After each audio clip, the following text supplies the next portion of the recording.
딸 아이를 키우는 30대 중반의 엄마입니다. 저의 첫사랑은 다른 또래에 비해 조금 늦게 찾아왔어요. 23살. 제가 대학을 졸업할 즈음 찾아왔거든요. 그렇다고 제가 남자한테 영 관심이 없거나 그랬던 건 아니었어요. 그저 마음이 맞고 연이 닿는 사람이 그때까지 나타나지 않았을 뿐이었죠. 왜 등잔 밑이 어둡다는 말이 있잖아요. 저의 인연도 그렇게 등잔 밑이 어두운 아주 가까운 곳에 있었는데 바로 대학 같은 과 선배였어요. 선배는 우리 과를 넘어서서 우리 학교에서 아주 인기가 많았던 사람이었는데 생긴 것도 무슨 연예인처럼 잘생겼고 듣자 하니 집도 엄청 잘 산다고 하고 그래서인지 옷도 잘 입고 학교에 올 때면 외제차를 끌고 왔는데요. 선배가 학교에 오기만 하면 학교가 시끌시끌해서 모르고 싶어도 모를 수 없는 그런 사람이었어요. 저는 그런 선배와 따로 만난 적도 없었고 달리 관심도 없었는데 제가 대학을 졸업하고 대학원에 진학을 하니 글쎄 그 선배가 제 옆에 앉아서 수업을 듣고 있더라고요. 안녕? 우리 본 적 있지? 네? 저는 그래? 난 너 자주 봤는데 우리 같은 과잖아. 에이, 우리 학교에서 나 모르면 간첩인데? 너 간첩이야? 저는 저 자신만만한 농담에 피식 웃음이 났어요. 좋아서가 아니라 어이가 없어서요. 다른 여자들이 좋아 죽으니 저도 당연히 그럴 거라고 생각하며 오만 방자함을 떠는 그 사람이 솔직히 저는 재수가 없었어요. 그런데 선배는 제가 자기랑 무슨 밀당을 하고 싶어 하는 줄 알았는지 자기 혼자 김칫국을 한 대접을 먹고 이런 소리를 했어요. 내가 오늘은 점심시간이 비는데 어때? 나랑 밥 먹을래? 아니요. 저는 수업 끝나면 아르바이트 가야 하는데요. 아, 저런. 어디서 하는데? 카페? PC방? 아니면 편의점? 내가 특별히 같이 가줄까? 저 과외하러 가요. 아, 과외? 그럼 내가 같이 가면 안 되겠지? 저는 대답하지 않았어요. 그리고 다음 수업에는 그 선배와 무조건 떨어져 앉아야지? 라고 생각했었는데 다음번 수업이 있던 날 강의실에 가니 선배는 마치 저와 함께 앉기로 약속이라 한 듯 저를 보자 큰 소리로 양혜주 여기!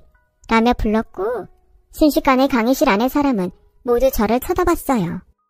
그 중에는 선배를 따라 대학원까지 왔다는 대학 동기도 보였는데 어찌나 저를 째려보는지 눈빛에도 사람이 아플 수 있다는 걸 저는 그때 처음 알았네요. 그래서 저는 일부러 선배와 멀찌감치 앉았어요. 그런데 이 선배는 저를 쫓아와 앉았고 불쾌하다는 듯 쳐다보는 저에게 생글생글 웃으며 너 일부러 좋으면서 튕기는 거지? 라고 했고 저는 정말 아니라는 말과 함께 자리를 옮겼는데 선배는 계속 저를 쫓아와 제 옆에 제 뒤에 앉으며 계속 이런 소리를 했어요. 너는 나 별로야? 나는 너 좋은데. 야! 저는 선배 안 좋은데요? 왜? 선배 잘난 척 하잖아요. 저는 세상에서 잘난 척하는 사람 제일 별로거든요. 그건 아니지. 난 잘난 척을 하는 게 아니라 잘난 게 맞아. 아씨, 억울하네. 저는 그 선배의 말이 참 어이없고 황당했어요. 이런 식의 잘난 척은 또 처음이었거든요. 그런데요, 그 뒤 선배는 누가 보든 말든 저를 쫓아다니며 대시를 했어요. 제가 그때까지 변변한 연애는 못했지만 남자한테 고백은 여러 번 받았던 사람이었는데 이렇게 자존심 없이 매달리는 남자는 정말 처음이었어요. 게다가 대학 시절 무슨 연예인처럼 인기가 하늘을 찔렀던 사람이었는데 그런 사람이 그렇게까지 한다는 게 납득이 되지 않더군요. 그렇다 보니 저는 말로는 싫다고 했지만 조금씩 관심이 생기기 시작했어요. 그리고 그 사람은 평소 어딘가 어리숙한 모습이 많은데 수업이 시작됐다고 하면 언제 그랬냐는 듯 눈빛이 바뀌고 앞에 나가 발표라도 하는 날에는 잘난 척해서 재수없다고 생각한 제 눈에도 선배가 멋지게 보였어요. 그렇게 제 마음은 조금씩 흔들리기 시작했고 계절이 봄에서 여름으로 바뀔 즈음 선배와 다른 여자가 다정하게 커피를 마시며 같이 걷는 모습을 보게 되었는데 그게 질투라는 감정인지 기분이 정말 나쁘더라고요. 그렇게 내가 좋다고 따라다닐 땐 언제고. 저는 그 후 선배에게 더 차갑게 대하며 거리를 뒀어요. 괜히 선배한테 놀아난 것이 화가 났거든요. 그러던 어느 날, 날도 슬슬 더워져서 친구와 동네에서 치킨 한 마리에 맥주를 마시고 있는데 모르는 번호로 연락이 왔고 저는 받을까 말까 망설이다 친구가 화장실에 간다고 자리에서 일어나길래 전화를 받았어요. 여보세요? 야, 양혜주. 너 진짜 사람이 그러면 안 된다. 내가 너한테 뭘 잘못했냐? 넌 내가 그렇게 싫어? 다른 여자들은 다 좋다는데 너는 왜? 아니 왜? 선배, 제 번호 어떻게 하셨어요? 그리고 지금 술 드신 것 같은데 이런 전화 하지 마세요. 저 번호 차단할 거니까. 좋아한다고. 진짜 처음으로 좋아하는 감정이 생긴 사람은 네가 처음이라고. 첫눈에 반해서 대학원까지 쫓아온 거라고. 저는 그 말을 듣는데 정말 영혼이 육체에서 이탈하는 것처럼 멍했어요. 그리고 생각했죠. 왜? 그렇게 인기도 많으면서 왜 나를? 그리고 저는 그날 저녁 선배를 만났어요. 아주 술에 떡이 돼서 어디서 났는지 자기 키만한 고민형을 안고 울상을 하고 있는데 그때도 피식 웃음이 나왔어요. 어이없게도 저는 그 남자의 모습이 싫지 않았어요. 아마도 저 남자의 이런 모습을 본 여자는 이 세상에서 나 하나일 거라는 생각이 들더군요. 여러 여자의 고백과 대시에도 끄떡하지 않았던 저 남자가 좋아한 여자는 결국 나였다는 그 기분에 저는 상상만 했던 첫사랑을 시작하게 되었어요. 다행히 대학이 아닌 대학원이라 저와 선배가 사귄다고 해서 요란을 떠는 사람은 없었는데 선배를 따라 대학원까지 온 저의 대학 동기들은 마치 제가 자기들 남자친구라도 뺏은 듯 저에게 시비 비슷하게 걸었지만 저는 그럴 때마다 대수롭지 않게 무시했어요. 그러자 야, 너 지훈 선배가 좀 좋아해준다고 아주 기고만장하다. 좋아해준다고? 지금이 뭐 조선시대니? 그리고 유치하게 좀 굴지 마. 기가 막혀? 정말? 야, 내 착각하지 마. 선배는 그냥 너랑 잠깐 노는 거야. 네가 선배랑 급이 맞냐? 급? 얘들이 지금 뭐래? 솔직히 너도 지훈 선배가 잘 살고 인물 좋으니까 좋아하는 거 아니야? 저는 화가 났어요.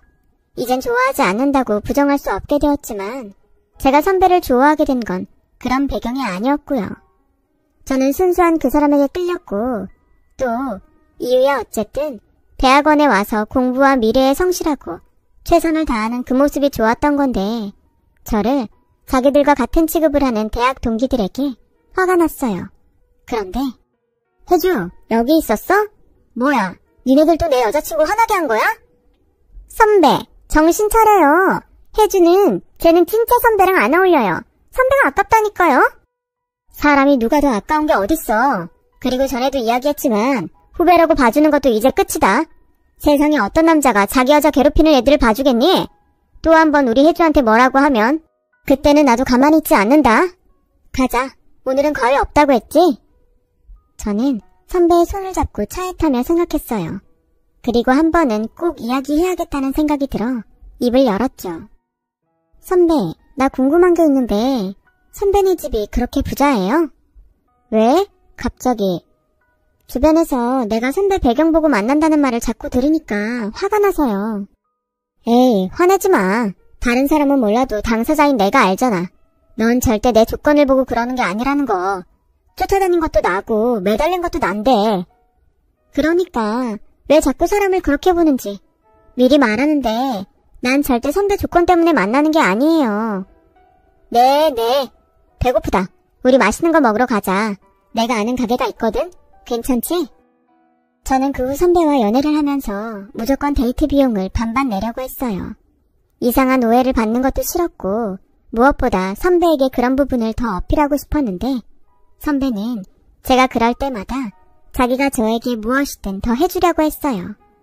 그렇게 시간이 흘러 저는 대학원 졸업 전 대기업 IT 회사에 입사를 했고 선배는 대학원 졸업과 함께 공기업에 입사를 하면서 이젠 각자 직장을 갖게 되었어요.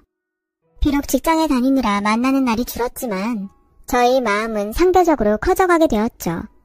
첫사랑은 이루어지지 않는다고 하던데 저에게는 그런 말은 해당되지 않는 것 같았고 주변 사람들은 남자친구가 집안도 직업도 좋은데 외모까지 훌륭하니 저에게 로또 맞은 것과 뭐가 다르냐며 부러워하는데요.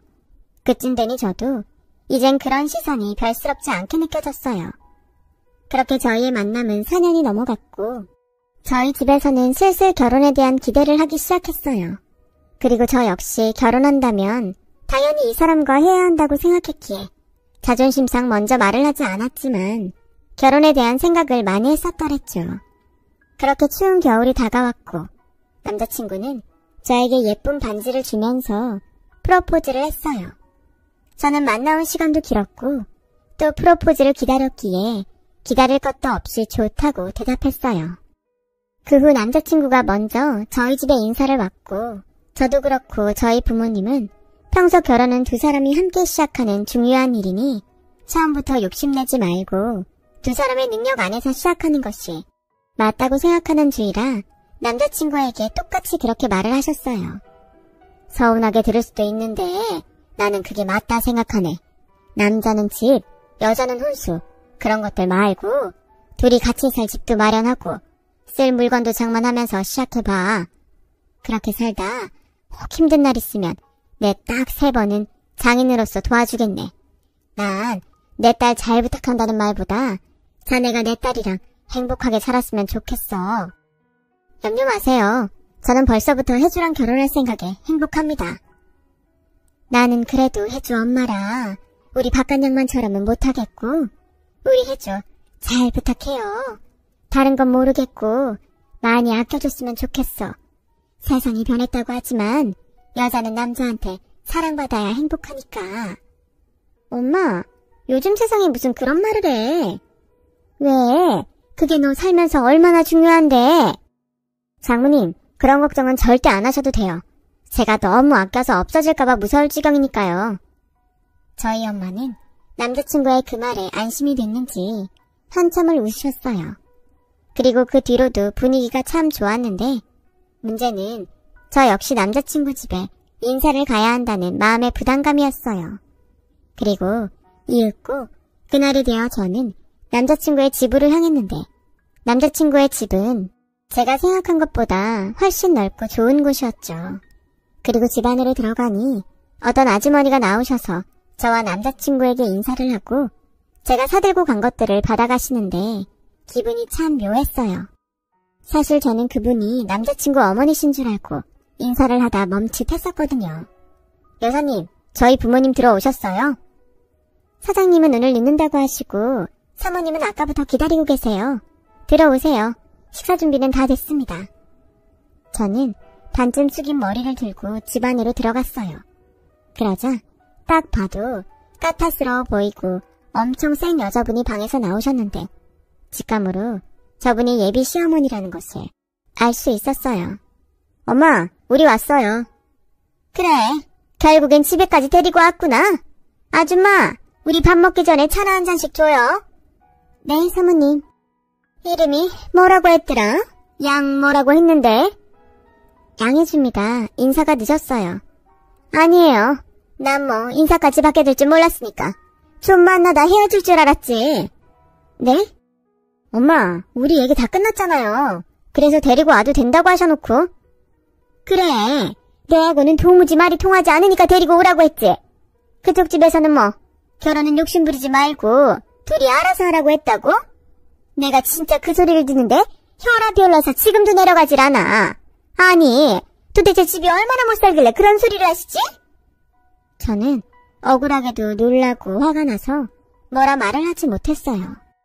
지금 생각해도 그때 왜 바로 뭐라고 하지 않았나 생각하면 잠이 오지 않을 지경인데요. 그때는 초면이고 너무 놀라 경황이 없다 보니 바로 뭐라고 쏘아붙이지 못했고 남자친구는 중간에서 난처한 얼굴로 이러지도 저러지도 못하는데 그 틈에 예비 시어머니는 자신의 말을 계속 이어가셨어요. 나는 그런 결혼 용납 못해. 딱 봐도 알겠지만 우리 집 그렇게 만만한 집 아니야? 우리 집 대소사에 보는 눈이 얼마나 많은데.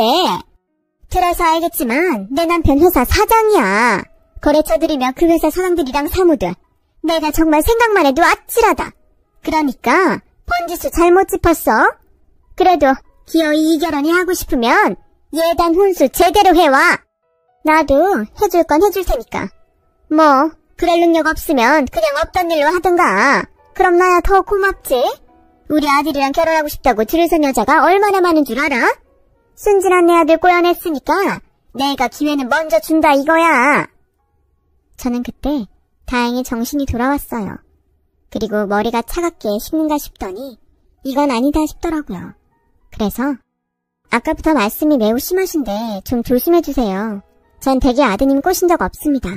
그리고 결혼은 남들 보여주기 위한 거가 아니라고 생각해요. 어머머? 차라리 돈이 없어서 못한다고 솔직하게 말을 하지 그래. 혹시 알아? 그럼 내가 그냥 받았다 생각하고 내가 다 한다고 할 수도 있는데 꼭 없는 것들이 자존심을 세워요. 남들 보여주지 않을 건데 초대는 뭐하러 하니? 그게 다 동네방네 보여주려고 호텔에서 하네, 야외에서 하네 그러는 건데. 아우, 이래서 집안끼리 차이나면 골치 아프건데. 아들, 꼭 자랑해야겠니? 너 좋다는 채원이도 있는데. 엄마. 아무래도 제가 잘못 온 것 같네요. 이만 가보겠습니다. 혜주야. 뭐야 지금? 꼬라지 났다고 간다는 거야? 이봐요. 네, 저 하나라고 그런 막말을 하는데 제가 웃을까요? 이런 말씀 초면에 죄송한데 참 무례하시네요. 생각의 차이가 있을 순 있지만 상대를 배려하지 않고 일방적으로 막말을 하시니 이만 가라는 말씀으로 알아듣고 가려고요. 혜주야, 아니야. 우리 엄마가 원래 좀 그래. 화 풀어. 어머 아들, 아무리 얘한테 정신을 팔았어도 엄마를 그렇게 말하면 안 되지. 막말로 우리한테 자식이라고 너 하나인데 네 아버지 재산 누가 다 물려받겠니? 저는 그날 결국 밥은커녕 차도 안 마시고 남자친구 집을 나왔어요. 그리고 당장이라도 쫓아와 뭐라 변명을 할 줄 알았던 남자친구는 결국엔 나오지 않았고요. 저는 집에 가는 길 내내 마음이 상하다 못해 남자친구에게 처음으로 실망을 했어요. 그리고 제가 집에 도착하자 제가 인사를 다녀온다는 것을 알았던 부모님은 웃으시며 궁금해하는 기색을 보이셨는데 원래도 마음에 없으면 다른 말을 못하는 성격이라 나중에 이야기하고 싶다고 하고 제 방으로 들어왔어요. 아마 그때 저희 부모님은 무슨 일이 있구나 이미 아셨을 테고 뭐 여기까지 왔으면 사실상 이 결혼은 엎어진 것이 맞기에 저는 다른 부정도 하지 않을 생각이었어요. 그러자 한참이 지나서야 남자친구에게 전화가 오더군요. 혜주야, 화 많이 났어? 아까는 내가 우리 엄마 대신 사과할게. 너도 봐서 알겠지만 우리 엄마가 욕심이 많아. 그래서 미리 이야기도 해놨는데 이렇게 될 줄은 정말 몰랐어. 그리고 혜주도 가고 나도 그렇고 아버지도 엄마한테 뭐라고 많이 했어. 다행히 우리 아버지는 우리 엄마처럼 남들 시선 그런 거 의식하지 않으시는 분이거든. 오히려 그런 생각을 한다니 너무 마음에 드신다고 다음에는 꼭 보자고 하셨는걸. 오빠, 미안한데 아무리 생각해도 이건 아닌 것 같아. 내가 오빠를 많이 좋아하지만 이런 수모를 모른 척할 수는 없어. 결혼을 한다면 시어머니가 되실 텐데. 아니야, 이건 진짜 서로한테 아니야. 혜주야, 내가 왜 아까 너 안 쫓아간 줄 알아? 네가 이럴까봐. 난 너만 좋으면 집도 나갈 수 있어. 우리 엄마 안 보고 살 수 있다고. 제발 그런 소리 하지 마. 응? 내가 앞으로 평생 잘할게. 장모님 말처럼 내가 진짜 잘할게. 저는 머리로는 아니라는 답을 내렸으면서 쉽사리 그 사람을 밀어내지 못했어요. 첫사랑이라 그런 건지 아니면 제가 생각한 것보다 남자친구를 훨씬 더 사랑했던 것인지 저는 결국 남자친구를 믿어보기로 했어요. 그러면서 내심 남자친구의 아버님은 어머니와 다르다는 그 말이 진짜이길 바라며 제 낯빛에 걱정으로 잠들지 못하는 엄마에게 슬쩍 오늘 있었던 이야기를 대충 했는데요. 척하면 척이라고. 저희 엄마는 제가 자세한 이야기를 하지 않았음에도 모든 것을 아는 얼굴이었어요. 내가 걱정을 하긴 했다. 그쪽 집이 그렇게 잘 살아? 뭐 보기엔 그렇더라고. 그럼 그쪽 집에서 하자는 대로 하자. 막말로 우리가 뭐 그까짓 것도 못하겠어? 네 아버지 능력 있고 엄마도 있는데 우리 딸 기죽지 마. 기 안 죽어. 근데 엄마 미안해. 뭐가? 괜히 안 겪어도 되는 일을 내가 만든 것 같아서. 그게 네가 마음 먹는다고 되는 일이야. 그리고 사람이 사람을 좋아하는데 다른 건 중요하지 않아. 그렇게 엄마는 아빠가 뭐라고 하시던 무조건 예비 시댁에서 해달라는 대로 해주겠노라며 저에게 저쪽 집에서 원하는 것이 뭔지 정확히 알아오라고 하셨어요. 솔직히 따지자고 들면 유치하고 우스워져서 말을 하지 않았지. 저희 집도 그렇게 여유가 없는 집이 아니었어요. 아버지는 6급 공무원이셨고 엄마는 규모가 꽤 있는 유치원의 교감 선생님이셨거든요. 그래서 경제적인 부분은 크게 걱정하지 않고 살아온 저였는데 대기업까지 다니는 제가 마치 쥐뿔 아무것도 없는 사람 취급을 당했으니 그것도 그거대로 너무 화가 났어요. 그래서 이대로 물러나는 것은 뭔가 좀 억울한 생각이 들더라고요. 이에는 이, 눈에는 눈이라고 한번 밀어붙여보자고 마음을 먹었는데 때마침 며칠 후 모르는 번호로 전화가 걸려왔어요. 남자친구와 뒷번호가 같은 게 살짝 느낌이 왔었죠. 나 누군 줄 알지? 오늘 저녁에 좀 보고 싶은데 집에선 그렇고 주소 찍어줄 테니 그리로 와. 몇 시가 퇴근이지? 저는 퇴근 시간을 말씀드렸어요. 그리고 제 번호를 분명 남자친구를 통해서 아셨을 것 같아 남자친구에게 연락을 했고 남자친구는 엄마가 너한테 밥 사주고 싶다고 하셨어. 아마 지난번 일도 있고 해서 풀고 싶은가 봐. 오늘은 아무 걱정하지 말고 가서 맛있는 거 먹고 와. 그리고 우리 엄마 말은 직설적으로 해도 마음은 안 그러니까 괜히 말투나 그런 거엔 신경 쓰지 마. 알았지? 저는 남자친구에게 알았다고 했어요. 하지만 사람이 한 번 당했으면 됐지. 두 번은 당할 수 없다고 생각해서 무슨 이야기를 하시건 오늘은 그때와 다르다고 단단히 마음을 벼렀고 그의 어머니가 찍어준 장소로 퇴근 후 차를 끌고 갔어요. 그리고 도착한 곳은 유명한 고깃집이었는데 저녁 시간이라 그런지 넓은 주차장에 차가 꽉꽉 차 있었고 일하다 또 늦었다고 빌미를 주는 게 아닌가 걱정이 되었는데 다행히 발렛을 해주는 직원이 있어 차를 맡기고 예비 시어머니를 만나러 식당 안으로 들어갔어요. 그렇게 두 번째 보게 된 그의 어머니. 아니나 다를까 그의 어머니는 그때의 첫 인상처럼 꼬장꼬장한 얼굴로 저를 기다리고 계셨고 제가 자리에 앉자 이번에도 저를 무시하는 말투로 이렇게 말씀하셨어요.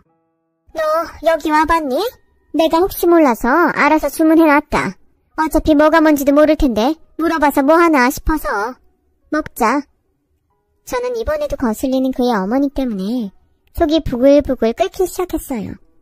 그래서 대충 가까이 있는 음식만 조금 먹었는데 그의 어머니는 또 그게 마음에 들지 않았는지 저에게 쏘아붙이듯 말을 하시더군요.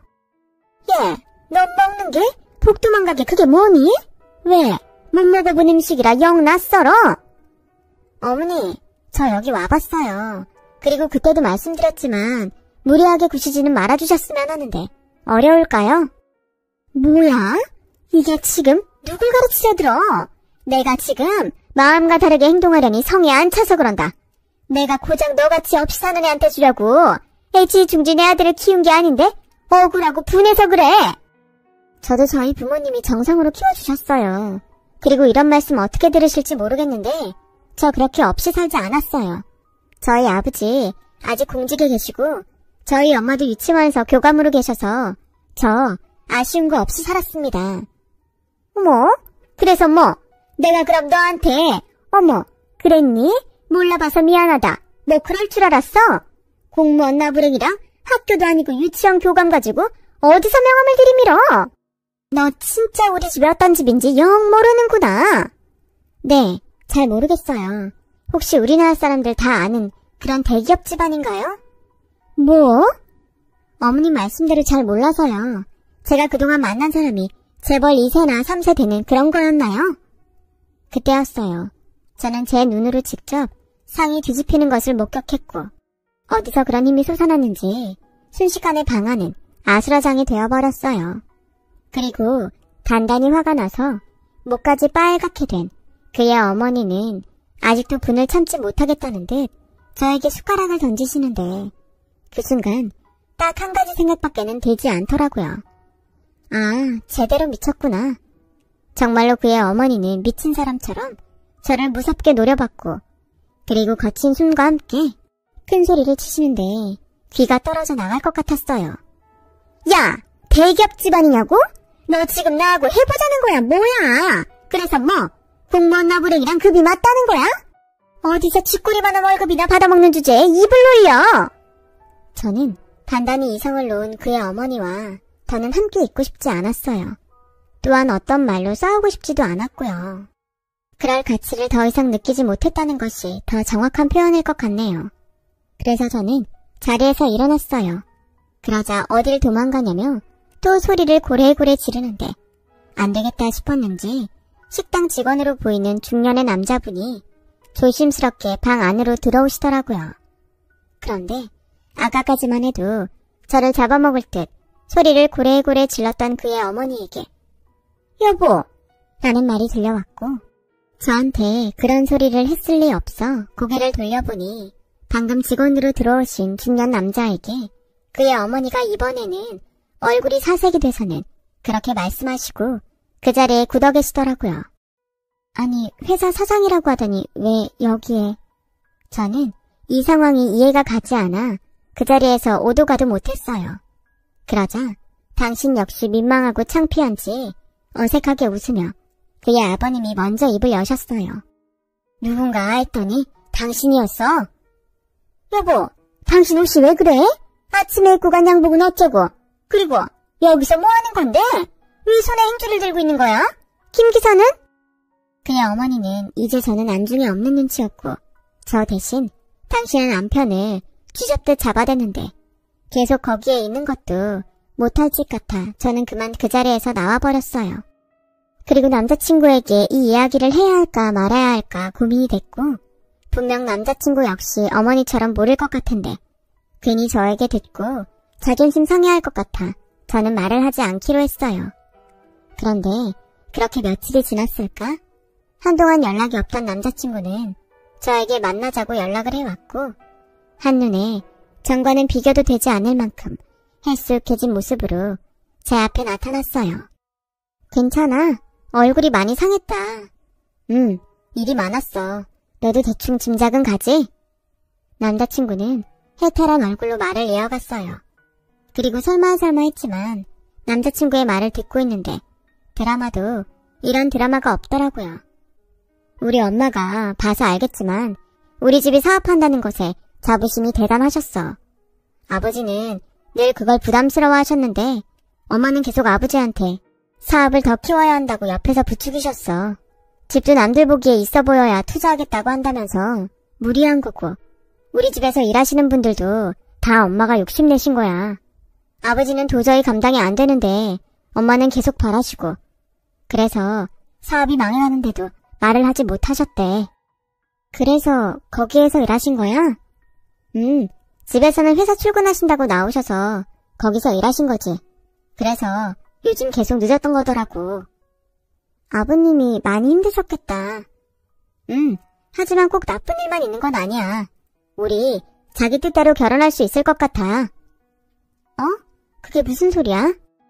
장인어른이 말씀하셨잖아. 결혼은 우리 둘의 시작이라고. 그러니 욕심내지 말고 우리끼리 잘 시작하면 된다고. 우리 엄마 이제 더는 욕심내실 수 없어. 이제 혜주 너한테도 함부로 못하실 거야. 그렇게 생각하면 이건 나쁘지 않은 일 아닌가? 그래도 집에 일이 있는데 결혼을 진행한다는 게 좀 그렇지 않아? 왜? 이제 우리 집이 망한 것 같으니까 하기 싫어? 뭐? 그게 무슨 말이야? 솔직히 아니라고 해서 아니라고 믿었지만 너도 우리 집 잘 살아서 나랑 결혼하고 싶었던 거 아니야? 아니라면 왜 그런 소리를 하지? 저는 그 순간 남자친구가 무서웠어요. 눈빛이 너무 무서웠거든요. 제가 알던 그 순수하고 저밖에 모르던 그 눈빛과는 영 달랐어요. 그래서 겨우 남자친구에게는 결혼은 집 사정이 좀 진정이 되면 다시 이야기하자고 달래놓고 집으로 돌아왔는데 참 혼란스럽기만 하더군요. 이성으로나 마음으로나 이 결혼은 아니라는 것을 아는데 상황적으로 이 시점에 남자친구에게 헤어지자고 하자니 제가 마음이 너무 괴로웠어요.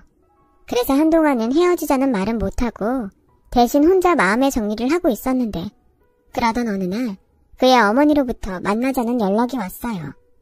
저는 예전처럼 잘난 척에 막말은 하지 못하겠지 하는 생각으로 그의 어머니를 만나러 갔고 그의 어머니는 예전과는 좀 다르게 기가 꺾여 있었는데 그래도 자존심은 지키고 싶은지 저에게 별 말을 하지 않고 혼수와 예단 리스트라며 A4 용지 5장을 주셨어요. 설마 이걸 다 해오라는 건가요? 그래, 네가 그랬잖아. 네 아버지 공직에 있고 네 엄마도 유치원 교감이라며. 그 정도 능력 있다고 큰소리 칠 때는 언제고? 이제 와서 그러니? 어머니, 저도 지훈 씨한테 사정 들어서 아는데 이제 그만하세요. 뭐? 너 지금 나 망했다고 우스우냐? 그건 어머님 자격지심이시고요. 결국 어머님 욕심 때문에 그 지경까지 갔으면 어머님도... 그때였어요. 그의 어머님 이번에도 제가 하는 말이 듣기 싫은지 상을 엎으려 상을 손으로 잡으셨고 저는 그 모습에 덩달아 상을 잡아버렸어요. 그리고 계속 말했죠. 어머님도 아시죠? 저 이 결혼 못해요. 아니, 안 해요. 어머님 집이 망해서가 아니라 어머님이 이러시니까. 요즘 세상이 어떤 세상인데 그렇게 갑질을 하세요. 뭐? 지금이라도 좋은 마음으로 사세요. 그래야 지훈 씨도 지훈 씨 아버님도 편안해져요. 그럼 네가 도와주던가. 저는 기가 차서 말이 나오지 않았어요. 그래서 자리에서 일어났는데 그의 어머니가 소름 끼치게 제 바지가랑이를 붙들었고 이런 소리를 하시더군요. 너 돈 잘 번다면서 너랑 우리 지훈이랑 벌어서 우리 좀 도와줘. 원래 힘들다 돕는 게 진짜 사랑 아니니? 우리 집에서도 쫓겨나게 생겼다. 나 이젠 작은 집에서는 숨이 막혀서 살 수가 없어. 내가 결혼 허락할 테니까 결혼해서 우리 좀 네가 살려줘라. 나가. 저는 평소 공포 영화를 좋아하지 않았는데 그날은 정말 저에겐 공포 그 자체였어요. 그래서 그의 어머니의 손을 발로 뿌리치고 도망치듯 자리를 벗어났고 다시 또 연락이 올까봐 그의 어머니 번호를 차단했는데 그날 저녁 남자친구가 만나자고 하더라고요. 저는 이젠 어쩔 수 없다는 생각으로 헤어지자는 말을 하려 남자친구를 만났고 남자친구는 헤어지자는 제 말에 울면서 매달리는데 참 이것도 못할 짓이더라고요. 그렇게 멋있던 남자였는데. 하지만 저는 아닌 건 아니라는 것을 마음에 새겼고 희망 고문을 하느니 이쯤에서 딱 부러지게 끊자고 다짐을 했는데 이 남자가 마지막에 고맙게도 제 마음을 참 편안하게 해주었어요. 치사한 년, 너도 결국 그런 여자였어? 그러면서 아닌 척 고상은 있는 대로 떨어놓고 너도 우리 엄마랑 똑같아. 아니지, 우리 엄마는 솔직하기라도 하지. 넌 음흉해. 엄마가 그러더라. 네가 정말 나를 사랑했다면 이럴 때일수록 더 결혼하자고 했을 거라고. 근데 넌 이때다 싶어서 도망가는 거야? 내가 사람을 아주 단단히 잘못 봤네. 야, 뭐 어떻게 생각하든 자유인데 그렇게 생각하면 마음이 좀 편하니? 누가 그럼 무시받고 뻑하면 밥상 엎어버리는데 좋다고 하겠어. 게다가 당신 어머니 나한테 숟가락도 던졌어. 이건 망하고 아니고의 문제가 아니야. 아버님 일하는 식당 가서 CCTV 좀 보고 올래? 난 그때 이미 아니다라고 생각하고 나가려고 했다고. 그래도 정이 있어서 힘들 때 나까지 얹고 싶지 않아서 참은 건데. 뭐? 치사한 년? 그래, 나 치사하니까 다시는 연락하지 마. 찾아오지도 말고. 저는 그렇게 참 더러운 이별을 했어요. 첫사랑이 이루어지지 않는 건 괜찮지만 이렇게 끝이 추하다니 많이 속상했었죠. 그 후 남자친구는 번호를 바꿔가며 저에게 계속 연락을 해왔어요. 집과 회사에도 계속 찾아왔었고요. 참 곤란했는데 그때 저를 도와주던 회사 상사가 있었고 저는 그 상사분 덕에 여러 번 곤란했던 일을 도움받게 되었는데 그렇게 3개월 정도가 지나자 남자친구는 나타나지 않았어요. 연락도 없었고요. 이젠 됐구나 싶은 안도감과 첫사랑에 결혼까지 생각했던 사람과의 추한 마지막에 저 역시 후유증은 심했어요. 그래서 회사를 그만두고 좀 쉬어볼까 망설이고 있었어요. 그때도 그런 저를 회사 상사분이 잡아줬고 1년쯤 지나니 그 상사분이 저를 혼자 좋아하고 있었다는 말을 어렵게 해왔어요. 지난 일도 있고 해서 그 마음을 거절했는데 그 사람은 3년 동안 저의 곁에서 저를 기다려주며 제가 힘들 땐 어디서든 나타나 도움을 주고 제가 또 부담을 느끼면 한 발짝 떨어져 있어 주는 것이 참 미안하고 고맙더라고요. 그 상사분이 지금의 저의 남편이에요. 남편은 저의 지난 일을 모두 알고도 제 잘못이 아니라고 저를 위해줬고 일에서도 그리고 제 인생에서도 항상 좋은 영향을 주려고 애를 쓰는데 이런 사람의 마음을 계속 외면하는 것도 참 어렵더라고요. 조심스럽게 사내 연애를 시작했죠. 1년 만에 결혼을 했어요. 저희 아버지가 말씀하던 대로 저희 둘의 힘으로 처음부터 끝까지 준비했습니다. 엄마가 바라던 대로 남편은 결혼한 지 5년이 넘은 지금도 한결같이 저를 아껴주는데 진짜 결혼할 인연은 다른 곳에 있었구나 싶은 요즘입니다. 얼마 전 한때 저에게 도끼 눈을 뜨며 저를 시기 질투하던 대학 동기이자 대학원 동기를 우연히 만난 적이 있어요. 그래서 듣게 된 그 사람의 소식. 결국 아버지 회사 부도로 평생 갚을 수 있을지 모를 빚더미에 앉은 그 사람은 빚쟁이 때문에 다니던 회사에서 쫓겨나다시피 그만뒀고 집도 어디 시골 변두리로 야반 도주하듯 서울을 떠났다는데요.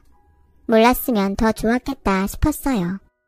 그리고 사랑스러운 우리 딸을 보면서 만약 내가 그때 그 사람과 헤어지지 못하고 결혼이라도 했다면 어떻게 됐을까 생각해 보았는데 정말 상상도 하고 싶지 않더라고요. 지금 제가 누리고 있는 이 행복이 얼마나 소중한지 절실하게 느껴졌어요. 행복이라는 게 상대적이면 안 되는 건데 언젠가 저희 딸도 커서 첫사랑을 하는 날이 오겠죠. 부디 저희 딸의 첫사랑은 아름답기만 했으면 좋겠네요. 지금까지 저의 긴 이야기 들어주셔서 고맙습니다. 마음도 몸도 따뜻한 겨울이 되시길 진심으로 바랄게요.